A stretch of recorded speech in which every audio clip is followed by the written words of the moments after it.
Everyone, स्वागत है आप सभी का स्टडी टू पीक में। मेरा नाम है प्राची और मैं आप सभी का स्टडी टू पीक में स्वागत करती हूँ। आज का हमारा टॉपिक है राष्ट्रीय पिछड़ा वर्ग आयोग। राष्ट्रीय पिछड़ा वर्ग आयोग जो है, इससे संबंधित आज हम संपूर्ण जानकारी को देखने वाले हैं। अगर आपको राष्ट्रीय पिछड़ा वर्ग आयोग से संबंधित संपूर्ण जानकारी देखनी है या संपूर्ण जानकारी को प्राप्त करना है तो वीडियो के एंड तक बने रहना, और उसके बाद ही आपको पता लगेगा कि राष्ट्रीय पिछड़ा वर्ग आयोग क्या कार्य करता है, इसका किससे संबंध है, इसके अध्यक्ष कौन होते हैं, इसकी संरचना क्या है और इसका कब बनाया गया। उन सभी से संबंधित आपको जानकारी मिल जाएगी। तो आइए स्टार्ट करते हैं। राष्ट्रीय पिछड़ा वर्ग आयोग। राष्ट्रीय पिछड़ा वर्ग आयोग।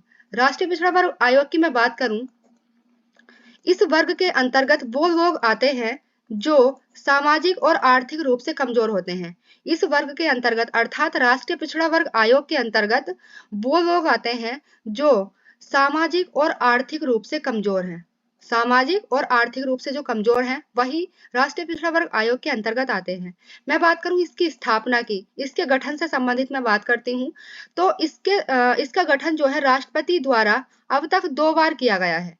इसका गठन राष्ट्रपति द्वारा अब तक 2 बार किया गया है। पहले मैं बात करूं, सबसे पहले कब किया गया था, 29 जनवरी 1953 को काका कालेलकर की अध्यक्षता में सबसे पहले इसका गठन किया गया था। एंड सेकंड बात करूं, 20 सितंबर 1978 को बीपी मंडल की अध्यक्षता में इसका गठन किया गया था। और ये बीपी मंडल जो थे, ये बिहार के पूर्व सीएम थे, तो इनकी अध्यक्षता में किया गया था। और पहली बार किया गया था काका कालेलकर की और सेकंड बार किया गया था बीपी मंडल की अध्यक्षता में। आगे बढ़ते हैं, काका कालेलकर ने अपनी क्या क्या बात कही थी और बीपी मंडल ने अपनी क्या क्या बातचीत रखी थी राष्ट्रीय पिछड़ा वर्ग आयोग से संबंधित। आइए देखते हैं। सबसे पहले देखते हैं काका कालेलकर आयोग। तो काका कालेलकर आयोग की बात करूं, ये जो है राष्ट्रपति को जो अपनी रिपोर्ट देते हैं 30 मार्च 1955 को राष्ट्रपति को ये अपनी रिपोर्ट देते हैं।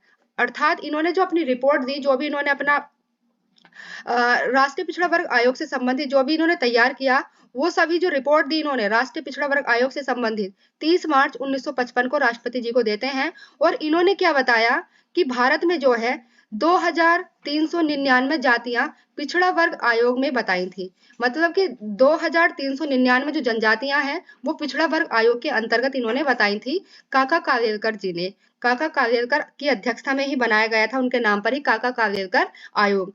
फिर आगे मैं बात करती हूँ, इस आयोग ने सरकारी नौकरियों में 3 श्रेणी की बात की थी। इस आयोग जो था, इन्हें सरकारी नौकरियों में 3 प्रकार के आरक्षण की बात की थी। सबसे पहले मैं बात करती हूँ, पहला क्या था, तो प्रथम श्रेणी की इन्होंने बात की थी, इसमें 25% आरक्षण की बात की थी। ठीक है, प्रथम श्रेणी में 25% एंड सेकंड श्रेणी में इन्होंने की थी 33%, और थर्ड आता है हमारा, तीसरी श्रेणी में की थी 40%। लेकिन जो इन्होंने ये बात की थी प्रथम श्रेणी में 25%, दूसरी श्रेणी में 33% और तीसरी श्रेणी में 40%, ये जो था ये इसको लागू नहीं किया गया था। मतलब कि आगे देखते हैं, नोट पॉइंट लिखा हुआ है, इस आयोग की संस्तुतियां लागू नहीं की गई थी। अर्थात जो इन्होंने इस श्रेणियों की बात की थी, इनको लागू नहीं किया गया था। आगे बढ़ते हैं, आगे देखते हैं बीपी मंडल आयोग। बीपी मंडल आयोग, जैसे कि मैंने अभी बताया था, ये बिहार के पूर्व मुख्यमंत्री या सीएम रहे थे। तो इनकी अध्यक्षता में 6 सदस्यीय दूसरा पिछड़ा वर्ग आयोग की स्थापना की गई थी, या दूसरा पिछड़ा वर्ग आयोग बना था। यहाँ से क्वेश्चन बन जाएगा कि पहला राष्ट्रीय पिछड़ा वर्ग आयोग किसकी अध्यक्षता में बना था, तो वो काका कालेलकर की अध्यक्षता में बना था 1955 में। और मैं बात करूं बीपी मंडल आयोग किसकी अध्यक्षता में बना था, तो ये बिहार के पूर्व सीएम थे, मुख्यमंत्री थे, इनकी अध्यक्षता में दूसरा पिछड़ा वर्ग आयोग बनता है। ठीक है, मैं बात करूं इन्होंने अपनी रिपोर्ट कब दी थी और इन्होंने अपनी रिपोर्ट में क्या क्या बात कही थी। ये अपनी रिपोर्ट देते हैं 31 दिसंबर 1980 को, ये राष्ट्रपति को रिपोर्ट देते हैं। जो भी इन्होंने तैयार किया था, जो भी इन्होंने ड्राफ्ट तैयार किया था, वो सभी जो उन्होंने उसमें लिखा था, वो सभी रिपोर्ट ये जो देते हैं, ये देते हैं 31 दिसंबर 1980 को राष्ट्रपति को दी थी। और इस रिपोर्ट में इन्होंने 3743 जो पिछड़ी जातियां हैं उनको बताया था। अर्थात जो पिछड़ा वर्ग आयोग में पिछड़ी जातियों को जो बताया था, इन्होंने 3743 जातियों को पिछड़ा वर्ग आयोग में शामिल करने की बात की थी। ठीक है, इन्होंने इसको बताया था।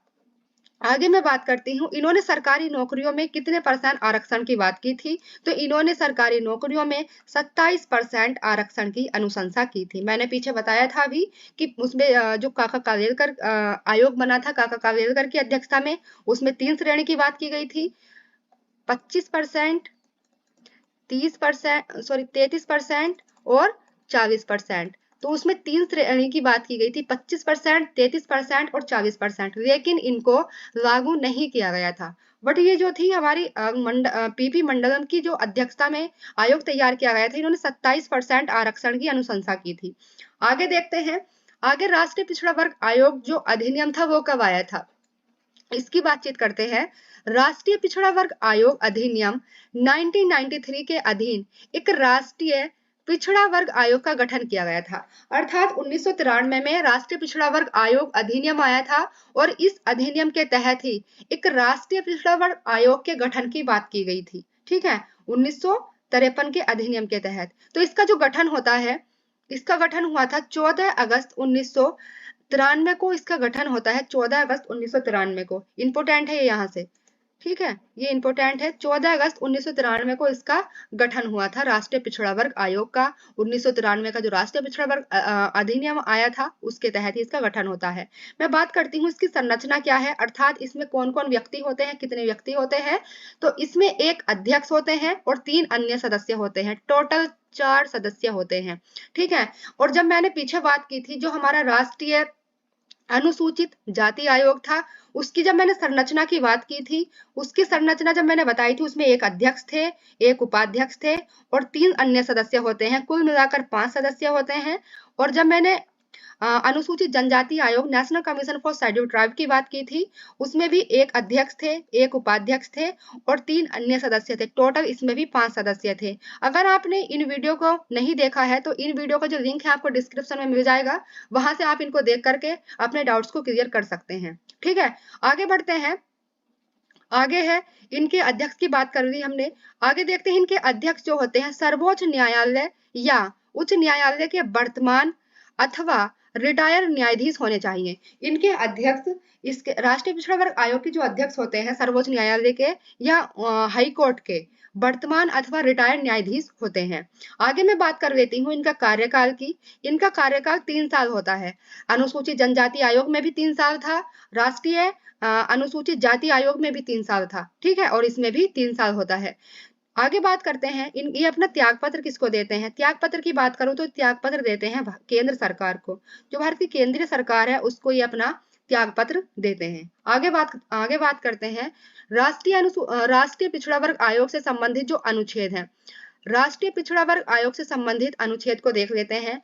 सबसे पहले आता है आर्टिकल 15 का 4 एंड सेकंड आता है आर्टिकल 16 का 4। दोनों ही फंडामेंटल राइट्स के आर्टिकल हैं। फंडामेंटल राइट्स जो भाग 3 के अंतर्गत आता है। ठीक है, तो इसमें जो हमारा राष्ट्रीय पिछड़ा वर्ग आयोग है इससे संबंधित पहला आर्टिकल देखते हैं, आर्टिकल 15 का 4। इसमें कहा गया है सामाजिक शैक्षणिक रूप से कमजोर नागरिकों के किसी वर्ग की उन्नति के लिए या एससी या अथवा एसटी के लिए विशेष उपबंध किए गए हैं। जो व्यक्ति सामाजिक या शैक्षणिक रूप से कमजोर हैं उन व्यक्तियों की उन्नति के लिए या एससी एसटी के या एससी अथवा एसटी के विशेष एससी या एसटी के लिए इसकी बात की गई है विशेष उपबंध की। ठीक है, आर्टिकल 15 के 4 में। आगे मैं बात करती हूँ आर्टिकल 16 का 4। आर्टिकल 16 के 4 में क्या कहा गया उसको देख लेते हैं।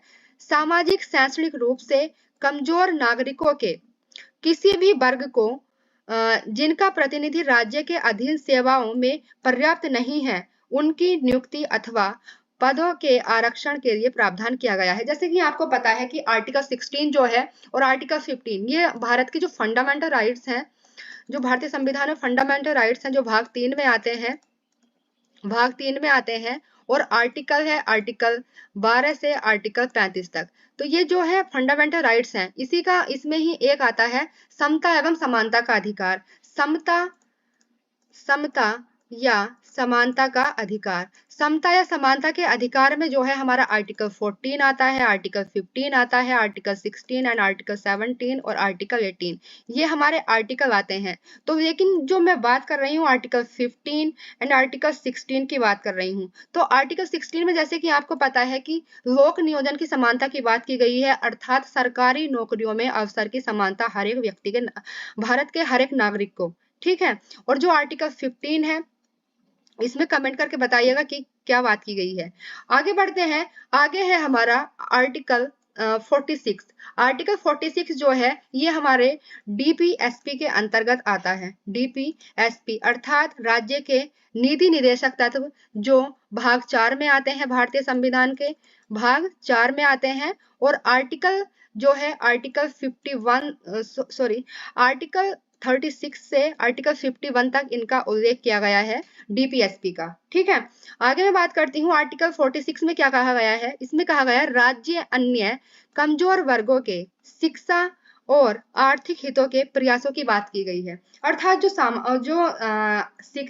शिक्षा के रूप में कमजोर है, आर्थिक स्थिति के रूप में कमजोर है, उन वर्गों के लिए प्रयास किया गया है कि उनको एक अच्छा लेवल प्रदान किया जाए, कि एक अच्छा स्तर पे उनको लेके जाया जाए, ठीक है। आर्टिकल 46 में बात की गई है। आर्टिकल में 340 की बात करती हूँ। इसमें कहा गया है राष्ट्रपति शैक्षणिक रूप से कमजोर वर्गों की स्थिति की जांच के लिए एक आयोग का गठन करते हैं। जो जैसे मैंने आपको अभी बताया कि जो काका कालेलकर की अध्यक्षता में काका कालेलकर आयोग बनाया गया था, और बीपी मंडल की अध्यक्षता में बीपी मंडल आयोग बनाया गया था। वे आयोग जो बनाए गए थे वे आर्टिकल 340 के तहत ही बनाए गए थे, ठीक है। और ये जो है राष्ट्रपति शैक्षणिक रूप से कमजोर वर्गों की स्थिति की जांच के लिए आयोग का गठन करता है। तो ये वही बात की गई है जो मैंने आपको अभी बताया है। तो आज का हमारा टॉपिक था राष्ट्रीय पिछड़ा वर्ग आयोग। राष्ट्रीय पिछड़ा वर्ग आयोग से संबंधित आज हमने संपूर्ण जानकारी को देखा। आशा करती हूँ कि आप सभी को पसंद आया होगा। अगर पसंद आया हो तो वीडियो को लाइक करें, सब्सक्राइब करें और चैनल को सब्सक्राइब करिएगा, ठीक है। अब मिलते हैं अगले वीडियो में। Thank you.